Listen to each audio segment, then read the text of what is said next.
Hello everyone, this is part 2 of What If Naruto Was Trained by the Sith Lord, and I hope you guys enjoy this video and to like, to subscribe, and check out the playlist, to see more comment down below. Now let's start the intro. They call me a god. They call me a god. They call me a god. The young Sith, known in different underground circles as Darth Sage, looked down from his position on the hilltop at the incomplete bridge that connected Wave Country to the mainland that was fire. The wind was blowing around him this particular night, as his robes were flapping in the wind, and he sensed of things to come for this place. After nearly 4 long years, the Sith in training was back in Fire Country, if only for a single day to cross into Wave Country, and to complete his goal here. Since arriving in the Land of Iron all those years ago, Darth Sage had been busy a master blacksmith, forging his own sword after 2 long dedicated years, and pleased everyone with the overall final product. His master for a blacksmith, who had trained the Sith in the art of the forge, had been absolutely astonished by the unmatched quality of work the boy had shown once his sword was completed, and declared him a true master. And as for the sword itself, its handle had a flat pommel, a smooth black cloth woven in a mix with crimson red fabric, which felt like a dream in the Sith's hands, and through the Force. Just above the hilt of the weapon on the blade was the kanji for Sith Lord, which was difficult to make since there was no real way to properly make it without proper research with the Kyuubi, and with the Fox's help had created such a kanji. The blade itself was midnight black, but a sliver of white along the outer lining of the sharp end, and dull side of the sword, and it reminded the Fox of the rare lunar eclipse that happens in the night sky. Hence the name Darth Sage had given his new weapon once held in his hands. Making the sword's scabbard wasn't easy either. The young Sith had to seek out another for the creation of the sheath to hold his masterpiece of a weapon like the blade. The scabbard had been midnight black with line of crimson red along the thin side of it and a demonic-looking fox head on it near the hilt colored in crimson with dark soulless eyes. After completing his task there, the young Sith went to relearning the forms Plagueis had taught him in his mind, and got him down nicely with the help of his shadow clones. Meanwhile, the Sith Lord in his head was doing his own thorough examination of the lunar eclipse, which Plagueis could not deny was indeed a powerful sword forged with the power of the dark side of the Force flowing through it. The master blacksmith, who taught his student, did not see the boy make the sword, per the child's request, and thus did not know how the blade weapon became to be so perfect. Plagueis had watched, as Darth Sage focused on making the weapon, in a trance for hours on end, and spoke the ancient Sith language taught to him while calling upon the dark side of the Force to assist in the forging process. When the master blacksmith asked his student about the weapon's forging, all the boy could say was, "I just did it," and left it at that, since Sage could not truly put it into words either. Even Kyuubi, who watched the forging with Plagueis, had been unable to put what had happened into words, and was awed by the creation of such a dark blade in the hands of its creator. The only problem that came afterwards was word spreading of the boy's work, and Darth Sage knew this would bring about attention of the Leaf along with their shinobi hunting him down. They came, as the Sith apprentice knew they would, but with a man known to many as Jiraiya of the Sannin, and the boy knew he didn't stand a chance against him. For the moment anyway, but with enough training from Plagueis and Kyuubi that would change greatly in the coming years. As for the boy himself, much had changed in the first 2 years after escaping the Leaf while making his sword, and then another 2 years upon leaving soon after finding a secluded place to train himself without any distractions. When the heat finally died down with the Leaf finding the trail they were following had gone cold, Darth Sage emerged once more from the shadows, and now stood here at this point between 2 countries. "I sense the dark side swirls around this place," thought Darth Sage, as he headed to the direction of the source behind it, and easily walked on the water to get to his destination. Upon arriving in Wave Country, the Sith Lord found himself disgusted by the state of the town he walked in, as the place was falling apart, its people struggling to survive, and not be destroyed in a slow, painful manner. Clearly this source of suffering was not natural, as he could sense an outside individual was the one responsible for this, and could also be his key to something more. "Yes, my young apprentice. You are right about this place. Manipulate this situation to your advantage," said Plagueis, as he sensed the despair, the sorrow, and suffering of these people through the Force. Oh, how the Moon Sith Lord loved it. Following the Force, the young Sith stopped at a fortified building surrounded by armed guards, and thugs that were a considerable army to contend with.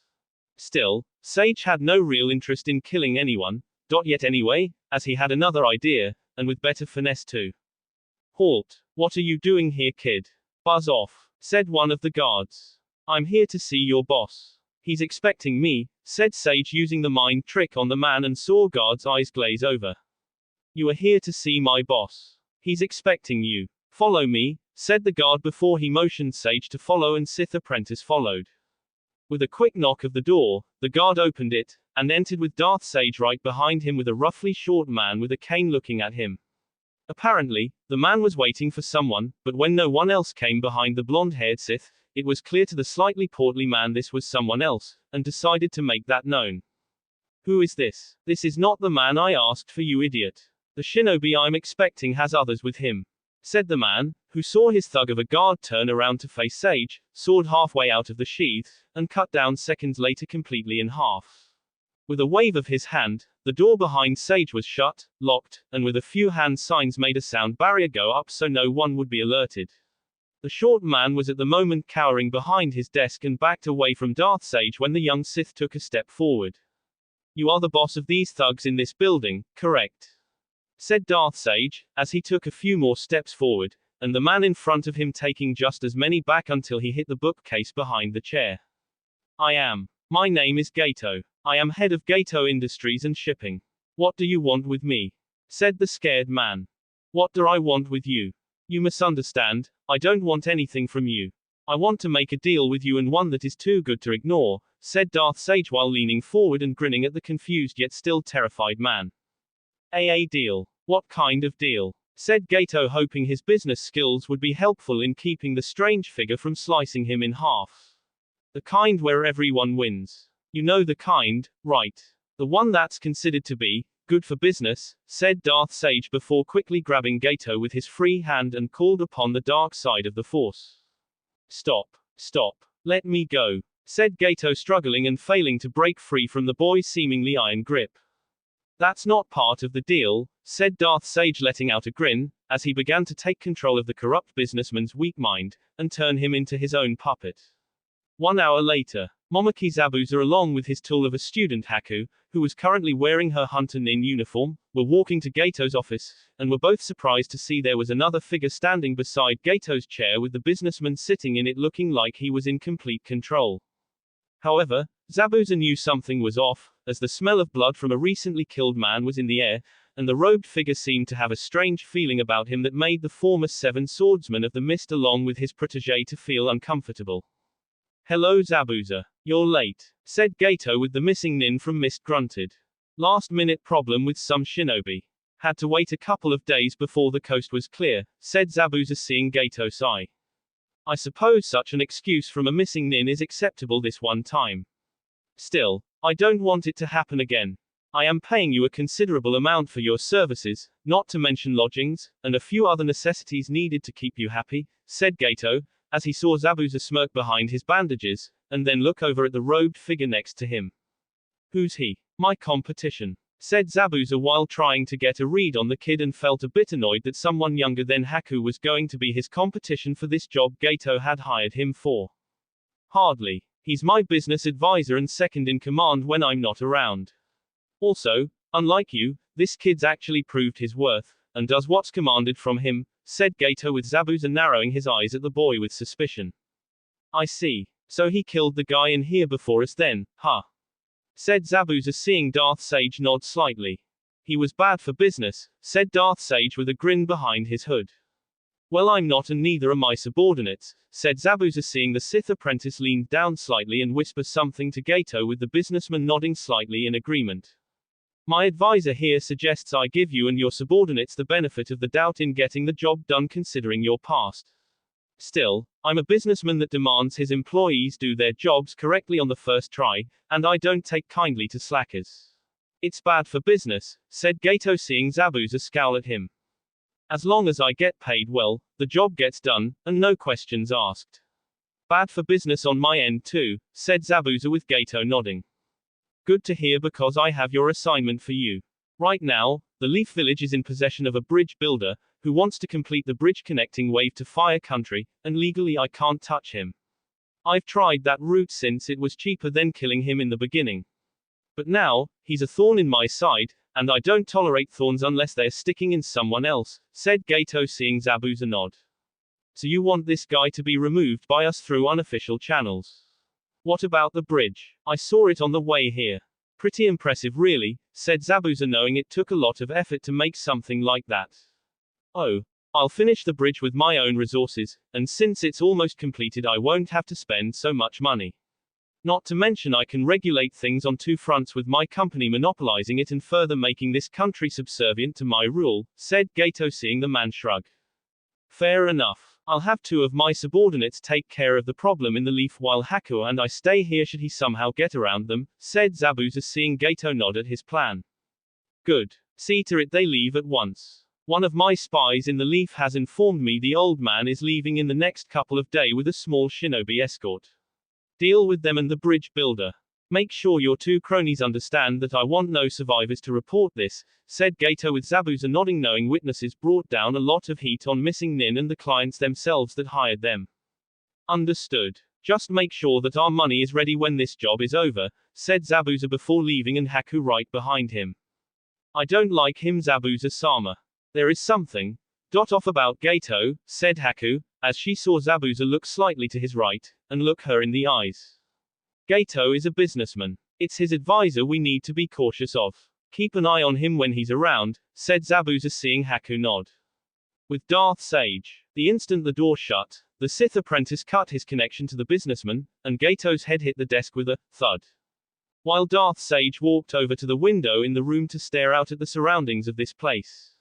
While Zabuza may have bought the lie about the spy informing the businessman of bridge builders' return to Wave to finish the bridge's construction, the Force was the real source behind that information, and that the old man was smart enough to hire a protective escort home. However, the Force had been sending him a warning since then, telling the young Sith that things would not be so simple in killing the old man, and the Force would not allow Zabuza to succeed in killing him. From what the Sith apprentice had read of the former Mist Shinobi's own mind, the two subordinates Zabuza mentioned were in fact the Demon Brothers, who were also from Mist, and missing Nin like man himself. They were both ranked Chunin, had worked together when they killed, and in single combat had used poison-tipped gauntlets that would eventually kill their target should they fail to make the killing blow. A nice failsafe measure should that ever happen, but what bothered Darth Sage was the fact the Force told him they would fail, and mostly due to the Junin leading the escort. It didn't help the shinobi protecting the bridge builder to Wave Country were Leaf Shinobi, and the risk of them finding out about their lost Kyuubi Jinchuriki was increased with each passing day. The only thing Sage could do was legally manipulate the system to become immune to the Leaf's pursuit of him and make the Hokage call off the pre-verbal fox hunt for him. Not easy when the only other authority in Fire Country greater than the Hokage's own was the Fire Daimyo himself, and Darth Sage didn't have a legal leg to stand on just yet to turn the issue in his favor. For the Fire Daimyo to order the Hokage to cancel any hunt for the young Sith required some form of incentive, and Sage did not have it. The mind trick might work, but there was no way the daimyo's guards were easily manipulated like the hired thugs Gato had, and there was possibly elite Leaf Shinobi with the feudal lord in the event such attempts at manipulating him in such a manner ever happened. Shaking his head, the young Sith decided not to think about it right now, and discarded the idea of going to the highest authority in the land. Now was not the time to think too far ahead, as it would just cause him to miss what was already in front of his face, and just stumble when the end result came. All I can do now is let the Leaf Shinobi protecting the bridge builder come here to Wave Country. The pawns of my enemies are moving once again to unknowingly move against mine. I will need to make careful preparations for when all of this comes to an abrupt end, thought Darth Sage, as he reawakened his puppet through the dark side of the Force, and had Gato write up some important legitimate documents that would help when such a plan was put into motion. With Zabuza days later, it's hard to imagine the Demon Brothers failed, said Haku at the hideout. Gato had been so gracious to leave them. They were fighting a Junin, so it's only natural they'd lose right away. Haku.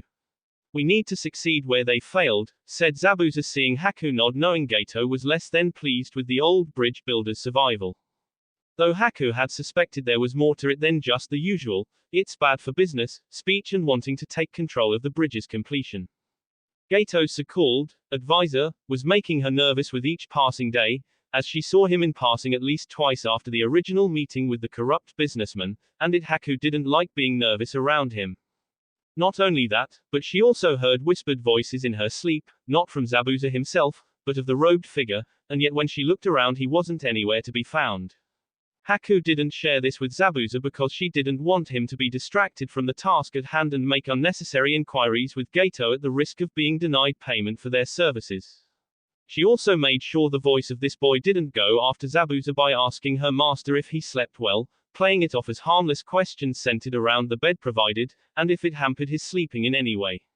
Zabuza didn't think anything into her query since she had done it before on several occasions in the past and her question didn't alert the former Mist Shinobi that there might be a problem.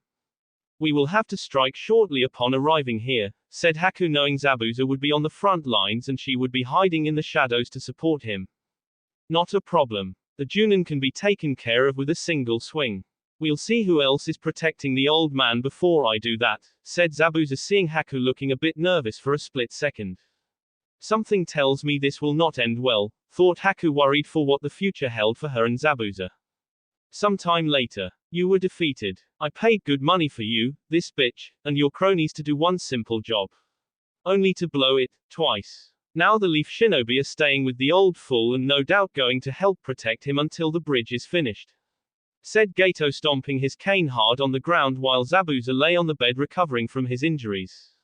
Those Leaf Shinobi are a strong bunch. The Junin ranked shinobi is Hatake Kakashi and his 3 genin aren't pushovers either, said Zabuza, as he somewhat lied about that since the pink-haired one was clearly a fangirl, and the pale-skinned one with the ink-based jutsus had skills beyond a genin, while the one with the duck butt-shaped hair had nearly pissed himself under his killer intent before Kakashi interfered.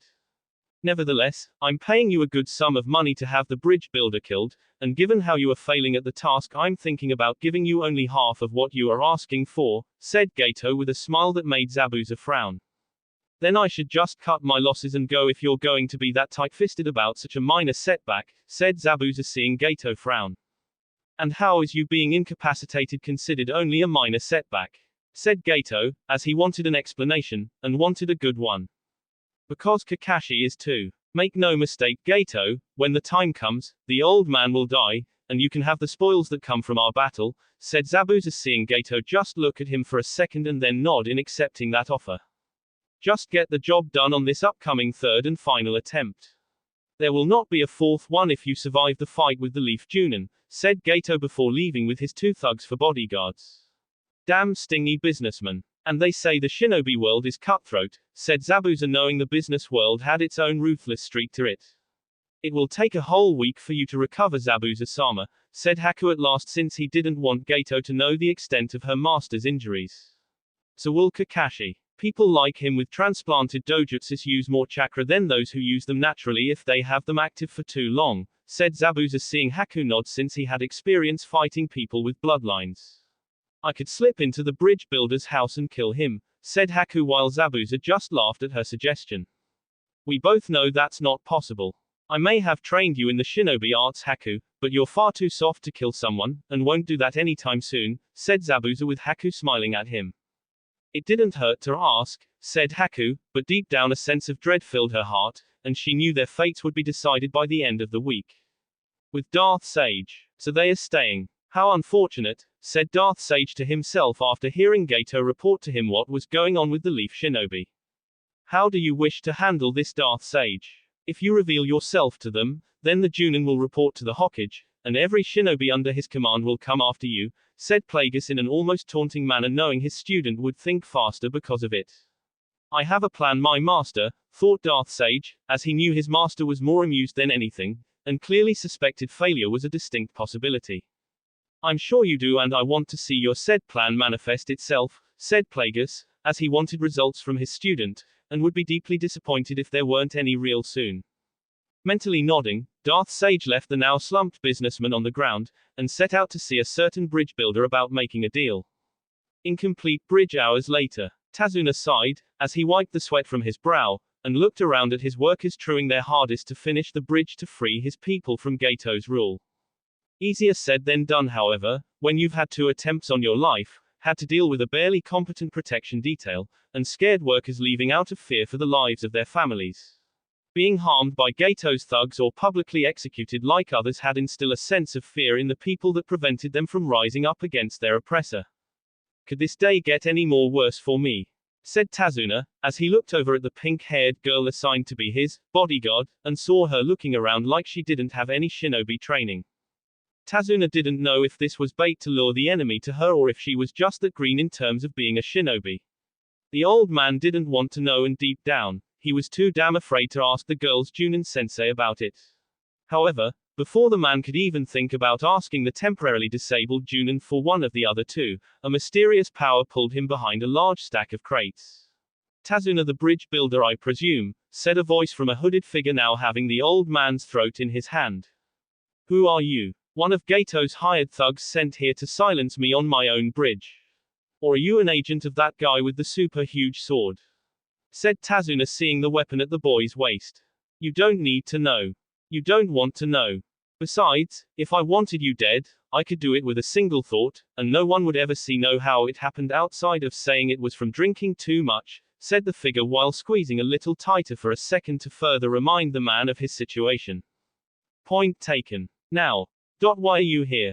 Said Tazuna, seeing the figure's mouth twist into a smile. To make a deal. A deal where you live, Gato dies, the missing nin with the super huge sword gets off your back, and your country prospers under new management, said the figure, seeing Tazuna stiffen. So basically Wave Country is trading one tyrant for another. Aren't you a little young to be someone like that? Said Tazuna while letting out a small chuckle, which the figure silenced with an increase in pressure to the old man's throat with his hand, and glared at him. What does it matter if I'm a tyrant or not? At least with this tyrant ruling your country, you will become strong, healthy, and become more powerful than you could possibly imagine, said the figure while Tazuna spat on the ground over his robed shoulders. I don't believe you, said Tazuna, seeing the hooded figure smirk. No, I suppose you wouldn't. You better get back to work. The workers are starting to get fearful. Remember this, our conversation here will not be told to those Leaf Shinobi, or your family pays for it, with their lives, said the figure before letting the old man go and leaped off the bridge into the water below.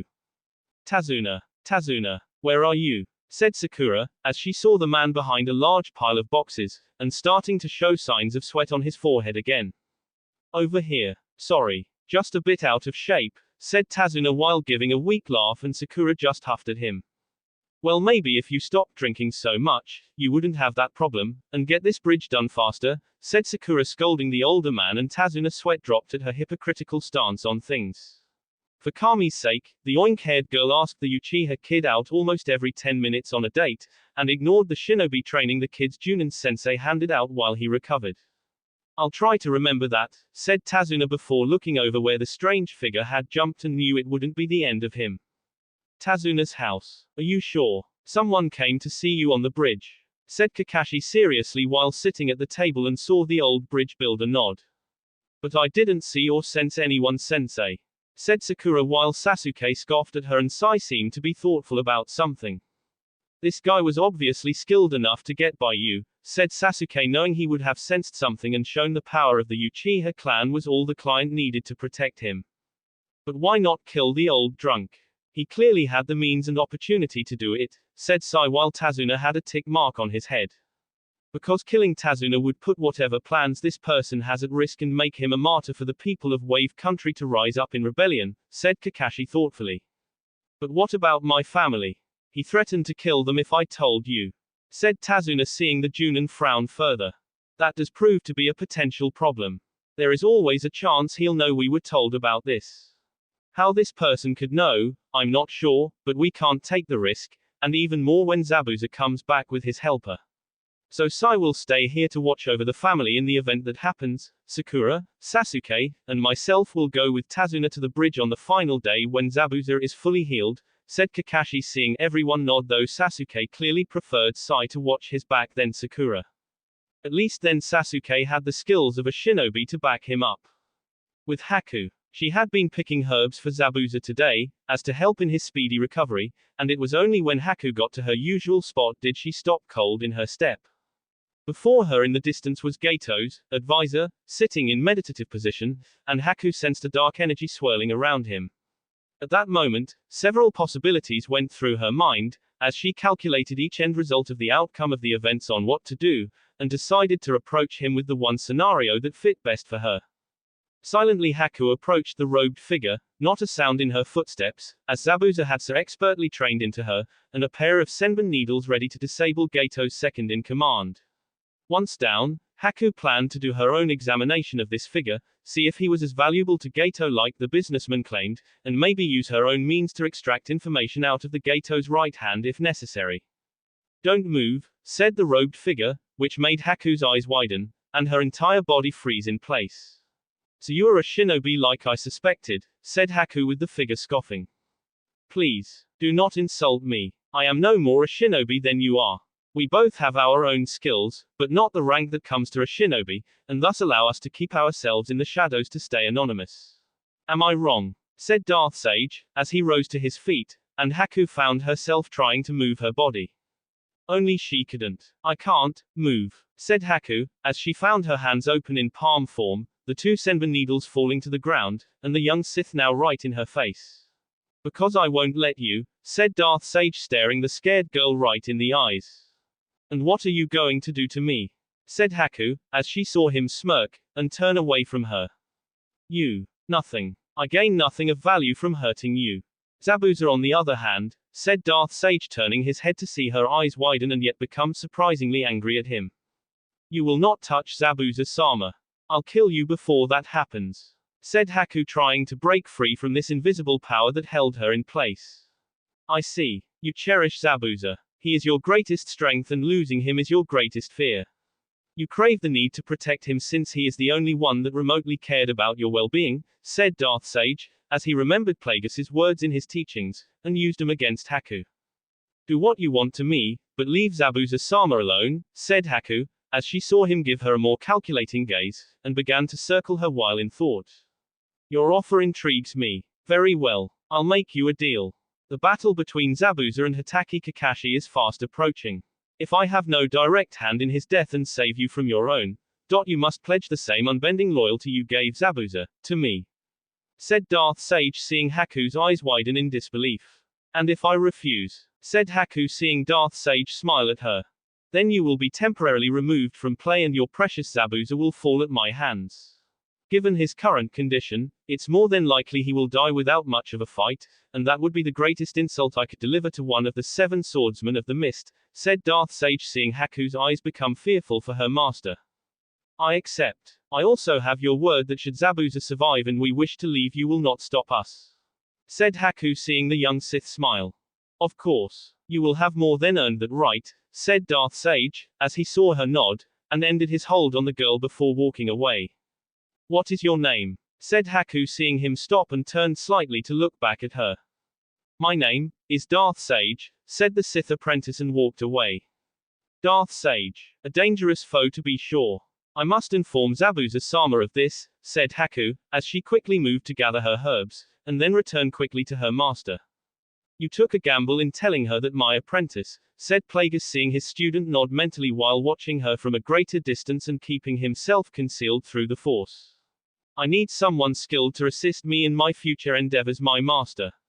Her loyalty to Zabuza will soon be transformed into mine, said Darth Sage, as he needed to have Haku on his side when this was over, and the young Sith in training would do everything in his power to make it happen.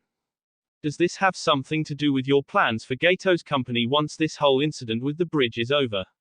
Said Plagueis seeing his student nod slightly. I need resources outside of the Force and Chakra. I need strong and reliable agents to do what I ask of them without question. Gato's company and Haku's loyalty with her powers will be a good foundation to work from, thought Sage with Plagueis nodding at his words. You are using my knowledge in expanding your power base, said Plagueis knowing the boy understood his teachings in gathering followers from one to a whole army. You must begin by gaining power over yourself, then another, then a group, an order, a world, a species, a group of species, finally, the galaxy itself. While his Sith apprentice would most likely never see beyond this world into the galaxy itself, it didn't mean Plagueis would deny the boy a means to take control of, and rule the world with an iron fist. Darth Sage saw this world was chaotic, divided by all the petty squabbles, and indifferences that made humans fight one another for power. It was one of the reasons why Plagueis had been proud to be a moon and always looked at Sidious with a sense of displeasure even when teaching him. However, Darth Sage was the exception to the rule of humans being a disgusting race on certain levels on backwater planets, and saw a potential that would have been squandered had he not discovered the boy. The Force did indeed work in mysterious ways. Just like you taught me to do, my master, thought Darth Sage before he finally decided to leave the area. Incomplete bridge end of the week. I don't like this, said Kakashi, seeing the heavy rolling of mist fill the area and saw Zabuza standing ready for a fight with his back up wearing a standard Mist Hunter Nin mask. Hey Kakashi. Long time no see. Hope you didn't strain yourself using that eye of yours too much that you couldn't train your runts how to be proper shinobi, said Zabuza with Kakashi scowling slightly at him. I could say the same for you, Zabuza. My genin gave you some problems after I was in that water prison jutsu of yours, said Kakashi while Zabuza just scoffed. Please. You fail to realize Haku here could have disposed of them easily if ordered to step in like that, said Zabuza while Kakashi's one eye looked at Haku and then back at him. He's right. It clear Zabuza personally taught her. There is also no telling what she knows or what her skills exactly are in terms of shinobi outside of using senbon needles. She could have easily outflanked my genin when Zabuza had me in the water prison jutsu, thought Kakashi, knowing this girl was not to be underestimated and to be handled with extreme caution. Come on Kakashi. Let's finish what we started. Haku can take on your little wet behind the ears genin. Winner gets the bridge builder, said Zabuza seeing Kakashi nod slightly at him. Okay. Fair enough, said Kakashi, as he got ready to face the missing nin, and Zabuza just smirked at him behind his bandages. This is going to be fun, thought Zabuza, as he was going to enjoy killing the Leaf Junin in front of him, and make an even greater name for himself. At Tazuna's home at home. Here's the place. What a dump, said the samurai thug Gato had sent to get the old man's daughter to use as a hostage. I agree. Come on. Let's get the bitch and maybe he'll reward us in having her if she's hot enough, said the second thug with a smirk on his face. Hell yeah, said the first thug, as he kicked down the door, and saw the terrified woman, and her son in the kitchen. Who are you? What do you want? Said Tsunami, who the thugs knew right away was Tazuna's daughter, and the brat was his grandson. Shut up, bitch. Gato has requested your presence at his place of business in this shithole you call a country and it's unwise to deny him, said the second thug drawing his sword along with his friend doing the same. Only to be sent flying out by a ink octopus that broke out of the floor below them after it used its tentacles to throw him out. You are not welcomed in this house. I understand uninvited guests should be removed with extreme prejudice, said Sai, as he was drawing another animal to repel the enemy, and protect the client's family. Only to receive a blade through his back and out his chest. You can't imagine how many uninvited guests I've had in my life that deserve to be thrown out of it, said Darth Sage before pulling his sword out and taking the pale boy's head off. Thanks boss, said the first thug, as the ink octopus splattered everywhere, and turned with his buddy to continue the assignment Gato gave them. Only to be cut down by Darth Sage. But WWY, said the first samurai thug struggling to turn and face his killer. Because Gato will soon be dead and I will be in charge. I have no need for people like you in my world, said Darth Sage, as he stabbed Lunar Eclipse into the man's skull with such impact it practically shattered the skull. You're working for Gato, said Tsunami, as she saw Darth Sage flicking he blood, and other remains from his blade before sheathing it. Me. Work for him. No, said Darth Sage with Inari glaring at him. Liar. They called you boss, which means you work for Gato, said Inari seeing Darth Sage turn fully to face the two. And yet they're dead. Perhaps you would like to join them and your genin protector now floating in the water. Said Darth Sage, as he motioned his hand to draw Lunar Eclipse yet again, and saw Tsunami move Inari behind her form. No need, good Sith. Thank you for saving us, said Tsunami bowing in respect while Inari just scowled. Good. Tell Tazuna he owes me and I intend to collect soon after the leaf is gone, said Darth Sage knowing once the leaf were gone, he could properly manipulate the old man, and then the people of Wave Country. What do we tell Kakashi about his dead genin? Said Tsunami not knowing how to tell the Junin about his dead genin student. Simple. Lie to him and make it convincing, said Darth Sage before walking away. And if we don't, said Inari defiantly, such a course of action would be most unwise boy. It's from speaking out just like that, which caused your surrogate father to get killed, and your mother to suffer while you sulked, said Darth Sage walking away from them while Tsunami scolded her child on not provoking such a dangerous person. That boy will talk the moment the others come back, said QB, knowing that boy will sing like a bird in a cage. I know. Which is why I will be around to make sure he keeps his mouth shut, thought Darth Sage, knowing his timing with getting to the bridge, then back to the house would be close, and no room for error. Incomplete bridge sometime later. What's wrong, Kakashi? You're getting slower. Haku hasn't even breaking a sweat in taking down your Uchiha pet, said Zabuza through the thick and heavy mist. Yeah. Now I wish I had Sai here to back me up, thought Kakashi, as he had found the thick mist was blocking his Sharingan, and his skills without it were a tad rusty. The two were fighting it out with everything they had, as Zabuza would use the mist to do hit and run strikes against Kakashi. Most missed their mark, of course, but the missing nin got a few cuts and slashes on the Leaf Junin, and they would eventually catch up to the man before long. Kakashi himself had nicked a few places on Zabuza too, but still not enough to do any real harm to the former swordsman of Mist, and they both knew it. As for Sasuke, he was looking like a pin cushion right about now, as Haku was throwing Senbon after Senbon made of ice at him, and victory seemed certain for the female ice user had the Uchiha not unlocked his bloodline. It gave the young genin a means to start deflecting them with a kunai, even after the girl used her demonic ice mirrors she had created thanks to her bloodline, and could strike from all angles at him. She tried to be sympathetic to Sasuke, explaining this was not personal, and that it would be over soon. Sasuke, however, did not want Haku's sympathy, threw it back in her face, calling the ice user as weakling, and the perfect whore to be used for reviving his clan. You won't beat me. I'm an Uchiha. An elite. You're nothing. Just an orphan from a land of backwater morons that hates freaks like you, said Sasuke before he was struck by another wave of Senbon needles and was making him very angry. And yet here you are on your knees. You don't look like an elite shinobi right now, said Haku, as she saw Sasuke's Sharingan eyes glaring at her, and knew he wanted to use every bit of his power to destroy her. Shut up. When this is over, you're going to be my baby making bitch back home, and there is nothing you can do to stop me, said Sasuke, as he had always wanted a strong woman to revive his clan ever since the councils had decided to support him until he was ready to become Uchiha clan head while guiding him in a manner they felt was fitting of an Uchiha. The councils had felt they needed a strong Uchiha clan head, one with the belief he was invincible, could do anything, and basically become the pre-verbal macho guy. That all a woman or women of his clan would be good for was the submissive role of the housewife regardless of how strong they were. It didn't help that the vast majority of the councils were men, with the few women on it having daughters, who they felt could be used to be connected to such a clan, and further strengthen themselves in the political arena through blood ties. Unlikely. I would rather die than become your sexy toy.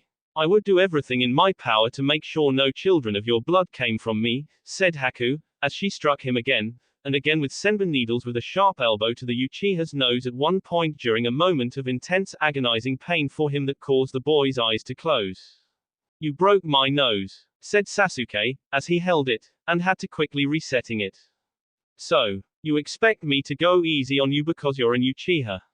Said Haku, taking his surprise that she actually broke his nose like it was a joke and taunted him as such.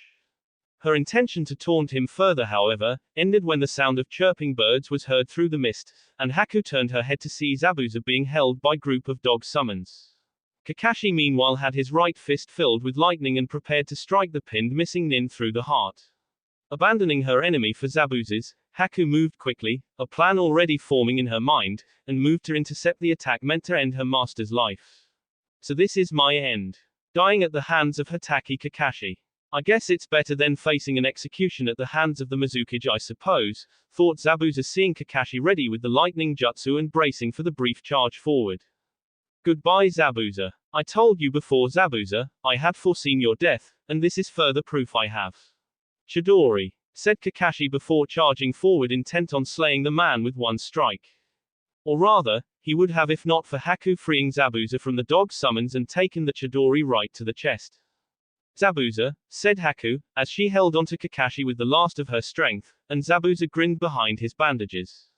Thanks, Haku. You're proving to be a useful tool, said Zabuza, as he found himself free, and enough strength to swing his sword at Kakashi.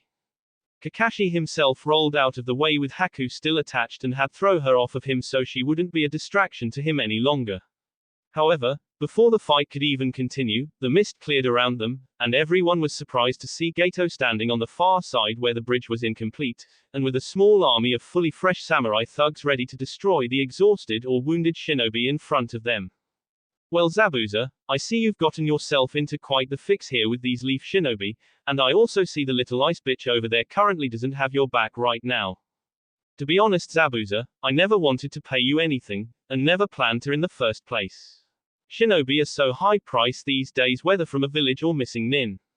It's just so much easier and cheaper for a businessman like myself to simply hire guys like these to get the job done, said Gato while motioning to his thugs, who were all grinning at the sight of fresh targets, and a chance to make names for themselves. Bastard. Did your advisor, Darth Sage, suggest it to you, or did you leave him out of the loop on the idea?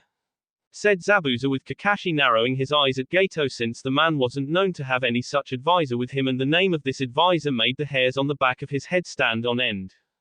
He suspected I would. Business is business, I'm afraid, and you weren't earning your pay. Had you done your job correctly on the first try with the Demon Brothers, we wouldn't be having this little conversation, and I wouldn't have had to take such measure to recollect on my poor investment, said Gato, seeing Zabuza glaring holes at him. Everyone being completely unaware the man was merely a puppet and the puppeteer was hiding in the shadows. Like all Sith do. Come on, Zabuza. Take the bait. Your pride and honor will not allow Gato's backstabbing on the contract to go unpunished, thought Darth Sage, as he smiled moments later at the sight of Zabuza doing what the Sith knew he would, and go right after Gato. Seeing this as the perfect moment to strike, Darth Sage moved from his position to where Haku was located, and quickly scooped her up before vanishing seconds later undetected by the distracted group of shinobi.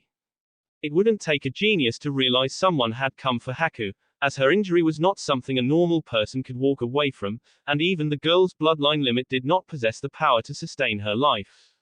Once the Sith got a safe distance from bridge, he turned to watch the end result of Zabuza's rampage through the thugs in order to get at Gato, and smiled at seeing the demon of the bloody mist achieve what he wanted in killing the corrupt businessman before collapsing soon after from his injuries. Zabuza-sama, said Haku, as she had been fading in, and out of consciousness with blood flowing from the side of her mouth. I require your help with saving her, my masters, thought Darth Sage, as he got a safe distance from the bridge, and without any potential interference on what he was now preparing to do. Very well. Call upon the powers of the dark side, my apprentice. Only then will you have the power to save her life, said Plagueis, as he saw the hole in the woman's chest, and knew her heart had practically been destroyed. Her only hope now was the power of the dark side to rebuild the heart and then Kyuubi's chakra to close the wound. Stretching out with the force, Darth Sage called upon the dark side to aid him in this matter, as he focused it into Haku's body, feeling Plagueis within the back of his mind, weaving his power around the destroyed heart of Haku, and preventing the girl's death. Manipulating the force further, Plagueis used his mastery over the dark side to wield it through his apprentice to make the destroyed organ regrow itself, and Kyuubi gathering his power to extend through Darth Sage to close the wound when finished. When it was finished, Darth Sage used the force to get the blood out of Haku's lungs, as she held on tight to him while he did that, and the events at the bridge slowly came back to her mind. Zabuza-sama is dead, isn't he? Said Haku, as she saw him nod, and then put on a hand on her head before showing what he witnessed on the bridge. He died in a manner befitting his reputation, said Darth Sage, as he saw the girl crying now at his words, and then looked up at him. I assume the deal we made together is still valid, said Haku, as she spoke in an almost desperate voice, and the young Sith nodded. Of course, my dear, said Darth Sage in a soothing voice, as he caressed her cheek, and she leaned into it. When I served Zabuza-sama, I was his tool to throw away when he saw fit, and even though I performed my duty to protect him, I failed in the end. As your tool, I will not fail you, Sage-sama, and will do anything you ask of me, said Haku, as she rose from the ground, and Darth Sage followed before the girl put her mask back on, though she did little to hide her exposed breast. Good. Because I am a very demanding master. Far more than your previous one, said Darth Sage in a commanding voice that made Haku nod immediately. Not that the Sith apprentice would care about the various sexual areas of the female body or the possible sensations one felt from the pleasure of the flesh from the opposite gender on account of his dedication in training to become a Sith Lord. Motioning her to follow, the two made their way to Gato's base of operations, which in truth was now legally the property of Darth Sage, and pointed her to a room where she could acquire some form of temporary clothing before resting to recover her strength. While that happened, the Sith in training went into meditative position, and reached out to the Force to show him the current state of things at Tazuna's home. As expected, Tazuna was celebrating Wave Country's victory over Gato, but at the same time mourning the loss of Leaf Shinobi, who had died defending his home and family while he was at the bridge. Kakashi remained skeptical about Sai dying, but had no way to disprove it given the lethal injuries on the boy's body were done by a sword, and these two dead thugs had swords with the smell of blood on them. However, Darth Sage knew the Junin was still suspicious, and questioned Tsunami further with Inari right beside her with the clear intent to spill what he knew to the Leaf Shinobi. The young Sith couldn't have that. Reaching the boy's mind, Darth Sage waited calmly, as Tsunami told Kakashi the lie she had spent making up word for word about how Sai saved her, and Inari from Gato's two goons. He had to admit, the woman was a good liar, most likely motivated in a sense that should things go badly in being caught, her family would pay the price at the mysterious robed figure's hands, and thus Tsunami lied her heart out to Kakashi. Of course, it was clear the Junin didn't believe her story in its entirety, given a few facts he knew stood out, and saw Inari knew something. It was then Darth Sage struck. "You will tell them nothing. Do you understand me, child?" said Darth Sage while the boy froze for a moment just when Kakashi asked him about Sai fighting the two hired thugs.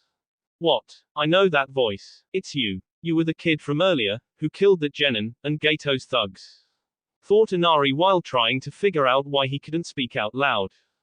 "Correct. Seems you're not as dumb as you look, kid. Don't bother trying to speak. I'm not going to let you. Besides, telling them you have someone talking inside your head would generally make people think you deserve to be locked up in a loony bin, and you're much too young for that," said Darth Sage while Inari frowned while Kakashi wondered why the boy wasn't answering his questions. "You can't keep this up forever. The moment you're unable to stop me from speaking to the Junin about what really happened, I'm telling him everything, and then he'll hunt you down," thought Inari with Darth Sage letting out a chuckle. "Oh really? If that's the case, then your mother and grandfather will have to die," said Darth Sage sensing the boy stiffen again with fear in his eyes. "Are you all right, Inari? You seem off today," said Kakashi before Tsunami went over to smother her son with love. "I'm sure the battle was overwhelming for him to his mind and it's finally caught up to the rest of him," said Tsunami trying to deflect the Junin away from questioning her son. "You wouldn't really kill them, would you?" thought Inari while hearing the Sith chuckle again in his ear. "You think I won't? You threatened to expose me to them, boy. You are very lucky I don't give the old man a heart attack or your mother a crippling stroke right now with my power. I can't have any loose ends preventing me from completing my objectives, and your constant desire to make me known to the Leaf is making you a loose end. And an annoying one at that," said Darth Sage with a dark edge to his tone. "Please don't. They're all I've got left," thought Inari, as the image of his grandfather dying, and then his mother falling ill soon flooded his mind thanks to the Sith talking to him inside his own head. "I am well aware of that fact. So here is what you are going to do. You are going to keep your mouth shut about me. You so much as speak either word of my name to the Junin and your family will be destroyed. You will watch as they die slow and horrible deaths while you are powerless to escape the sight of it," said Darth Sage, as his voice boomed in the boy's mind like thunder from the skies above, and made Inari flinch at his words. I won't tell anyone. Just please don't hurt them," thought Inari, as he was being guided upstairs to his room by Tsunami, and barely hearing her command to get some sleep. "Good boy. Just keep your mouth shut and those you cherish will live. Besides, it was through my manipulations that Gato died on the bridge, and your country is free of him," said Darth Sage while Inari was surprised the Sith had betrayed his boss. Why betray Gato?" thought Inari, as he sat on his bed, and heard the Sith laugh slightly at him. Why not? He had no real power outside of his money, and there are some people that can't be bought with it. No. The only real power is, well, power. You're too young to understand, kid, because you were never taught by someone with it. "I have," said Darth Sage with Inari clearly not understanding. "But what do you gain from having Gato killed?" thought Inari while almost seeing the wicked smile on the older kid. "Simple. Everything Gato owned, I now own. His entire company now belongs to me, as his sole heir to the company, which I had him draw up and sign before his death," said Darth Sage in a smug-like voice. You mean Gato's company is now yours? So we just got rid of one bad guy for another, thought Inari with Darth Sage chuckling slightly. I'm not such a bad guy once you get to know me, kid, said Darth Sage before using the Force to make the boy sleep on his bed and then went to work on the kid's mind so he would lie easily to the Leaf Junin. Most impressive, my student. I've clearly taught you well, said Plagueis, seeing his Sith apprentice smirking. Thank you, my master, thought Darth Sage, as he entered what was once Gato's office, and took the documents lying there into his hands before putting them away in his person after sealing them away in a storage scroll. Things were coming along nicely. That will be it for this video. If you want more, comment down below, like, subscribe. And see you guys later.